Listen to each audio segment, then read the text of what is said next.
Hello, vinyl community. Oh my goodness. Time is just flying. It's practically Christmas already. Oh my goodness. Anyway, I hope everybody's doing well. I have a huge stack of vinyl to show. It's been piling up for a long time. Just distracted with a million things. Yeah, so let's get right down to it. First of all, and I'm so disappointed I haven't even listened to this yet.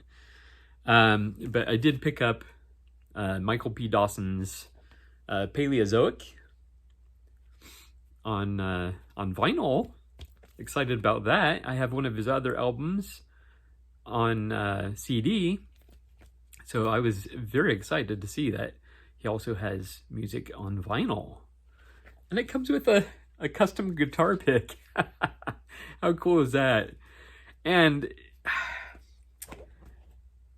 Michael threw in a bonus when I ordered that. And let's get rid of the plastic. I hate plastic. I don't like outer sleeves.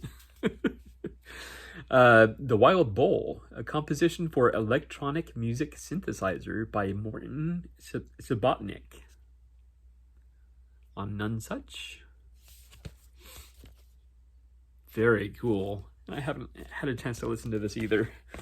But a couple I have listened to, and this is going all the way back to September from my brother-in-law. He always gives me vinyl for my birthday or for Christmas. So this is going all the way back, a few months back now. So I had to inform him that I had a hole in my collection, and that is Green Day. And one of these he bought for me, and then the other one he bought on behalf of another family member. He does that sort of thing. Yeah. And this was my first time listening to this one. American Idiot. When is this from? Anyway, a few years back now. My goodness, what a killer album this is. It's really amazing. Really amazing. So, I definitely highly recommend this one. If you have a hole of Green Day in your collection and need to fill it, that would be a good one to fill it with. As would this. Greatest Hits, God's Favorite Band. Oh, man. And of course, this was good. I mean, it has their hits on it, so how can you go wrong with that, right? All right, this next one, I had originally bought it for reselling on my website, In Stock Records and Tapes, and I was curious about it. And so I listened to it digitally, and it's really kind of bizarre. It's blend of genres. Yeah, and unfortunately now it's been a little while since I listened to it. That I'm a little iffy on the mix of genres, but this is Strawberry Girls, Italian Ghosts. It's a very, very interesting mix.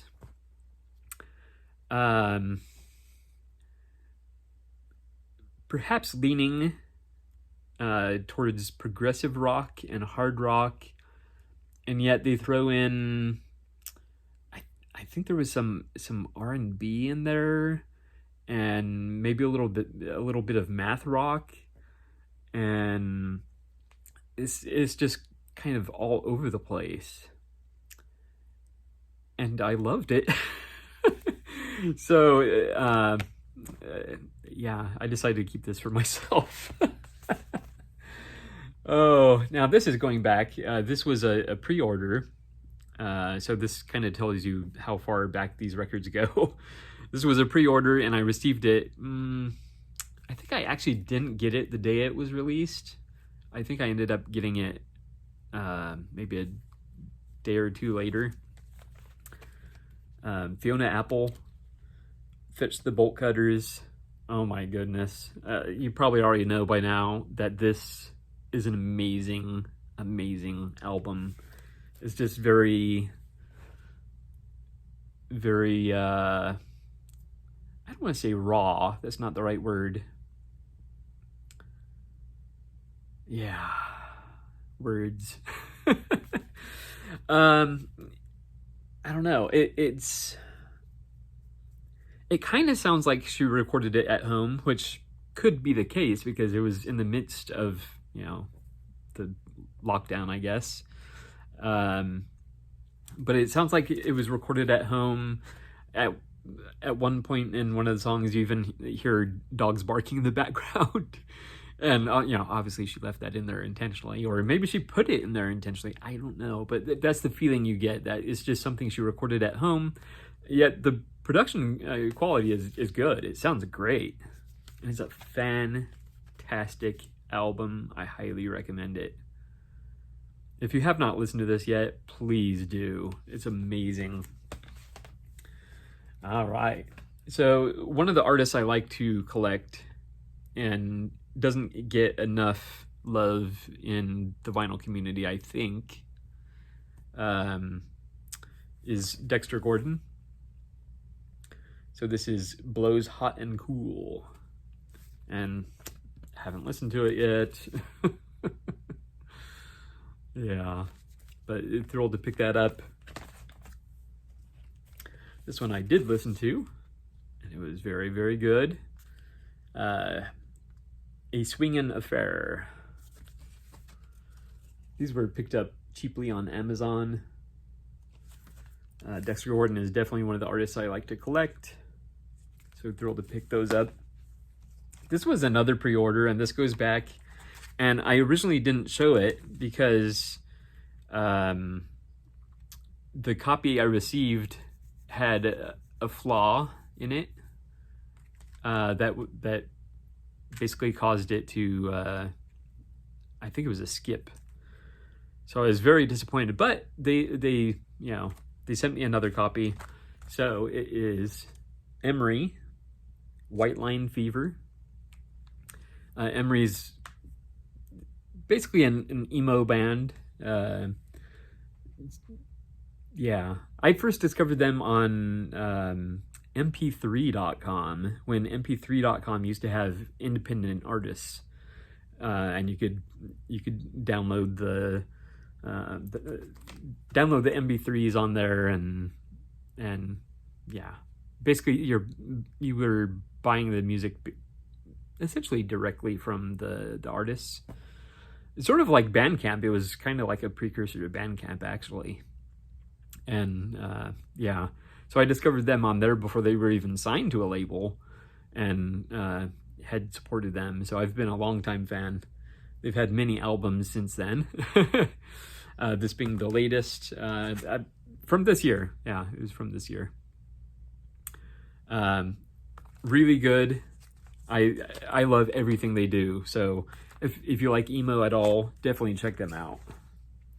All right, these next few, I bought to resell on my site, but I got to thinking, well, I'm collecting this artist, so why not just keep them?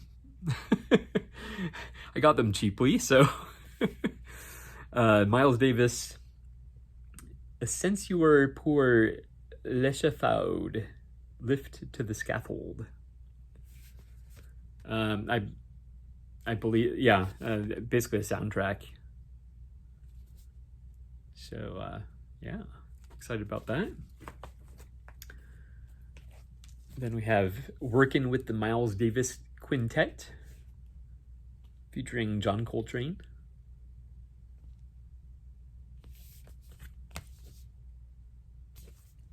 All right, and then we have Relaxin' with the Miles Davis Quintet.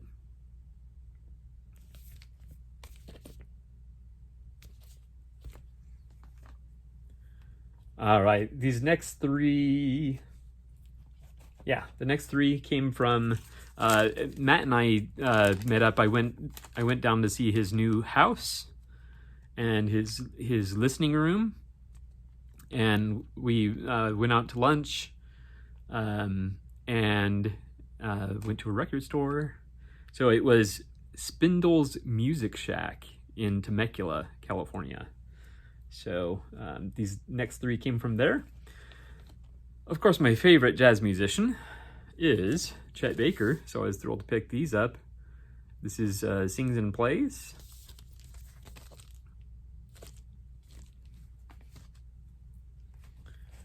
Then we have Once Upon a Summertime.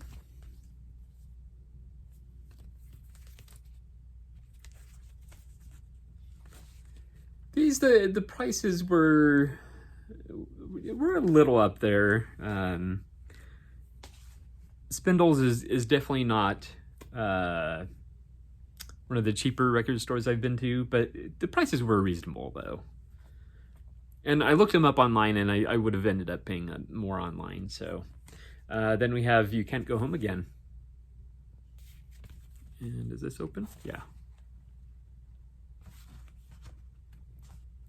It's one of those, the record pulls out from here. I hate that. Yeah. Favorite jazz musician.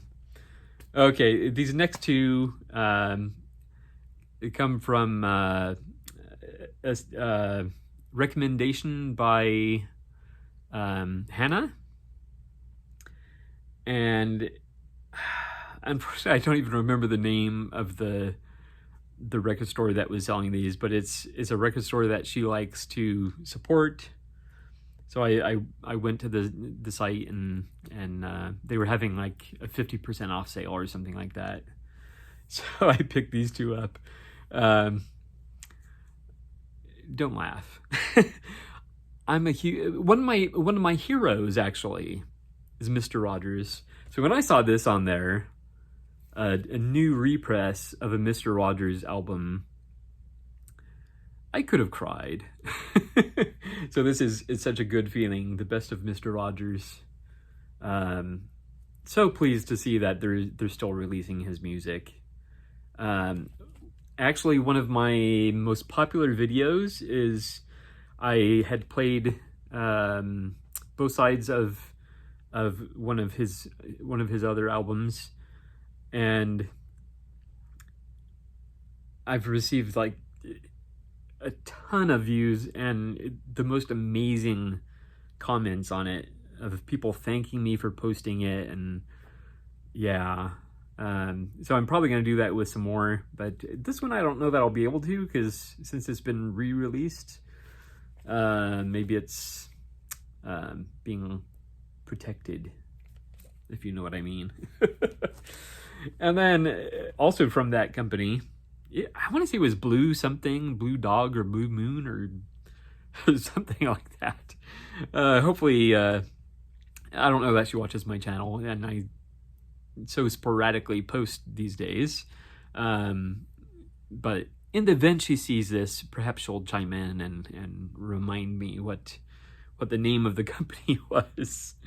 Because the packaging has long since been thrown out. But thrilled to add this band to my collection. The Bangles. Ladies and gentlemen. Very exciting. Very exciting. Just a few more. All right, so this is another band I'm hardcore collecting, one of my all-time favorite bands. I'm surprised I hadn't picked this album up when it was released, but it is Cheap Trick, and this is We're All Alright Deluxe. And you see, most of these aren't even opened. Oh man, it's just life gets in the way sometimes. Another one of my favorite bands, and I didn't really need to open this one yet because I know it's a brilliant album.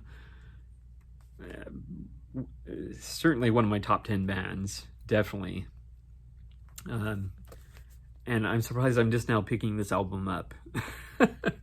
Leonard Skinner, pronounced Leonard Skinner. Yes. Thrilled to pick that up. A brilliant album, of course. And then another artist I'm collecting, and one that doesn't get much love in the vinyl community. In fact, very little love in the vinyl community.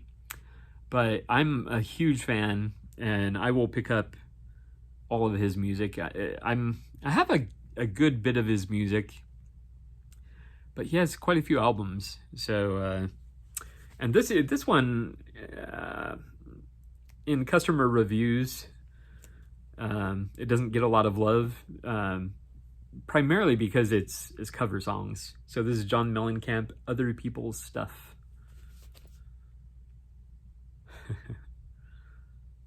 Yeah, so that's it.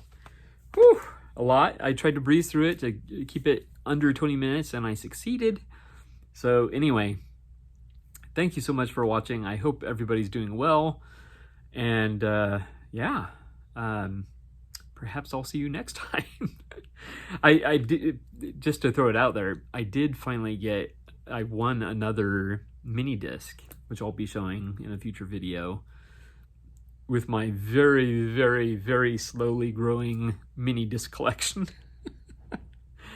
It's hard to find them, at prices that are not completely outrageous. So anyway, that will be another time. So thank you so much for watching, and I will see you next time.